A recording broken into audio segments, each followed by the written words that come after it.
குறிப்பு என்னவென்றால் 12/12/2025 அன்று தேய்பிரை அஷ்டமி மற்றும் காலபைரவர் ஜெயந்தி. அன்றுதான் காலபைரவர் ஜெயந்தி, அன்றுதான் காலாஷ்டமி. பைரவர் அவதரித்த நாள் 12/12/2025 அன்று தான் காலபைரவர் ஜெயந்தி. பைரவர் அவதரித்த நாள் அன்று திருக்கோயிலே மிக விசேஷமான பிரம்மோற்சவ பூஜைகள் நடைபெறும். லட்சார்ச்சன வைபவம் அனைத்தும் நடைபெறும்.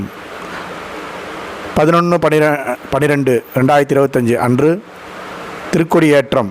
12/12/2025 அன்று காலபைரவருக்கு லட்சார்ச்சனை வைபவம், 1,08,000 அர்ச்சனை, விசேஷ ருத்ரம், ஏகாதச ருத்ரம் ஜபம், 64 பைரவர் பூஜைகள் அனைத்தும் வெகு சிறப்பாக நடைபெறும். 13/12/2025 அன்று எம்பெருமான் காலபைரவர் தெப்ப உற்சவம், திருக்கோலத்துக்கு சென்று தெப்ப உற்சவம் நடைபெறும். 12/12/2025 அன்று தான் காலபைரவர் ஜெயந்தி. காலபைரவர் அவதரித்தினால் காலபைரவர் திருக்கோவிலிலே அதிவான் கோட்டிலே அனைத்து வகையான பூஜையும் நடைபெறும். திருக்கோவில் அர்ச்சகர் ரா. கிருபாகரன் குருக்கள்.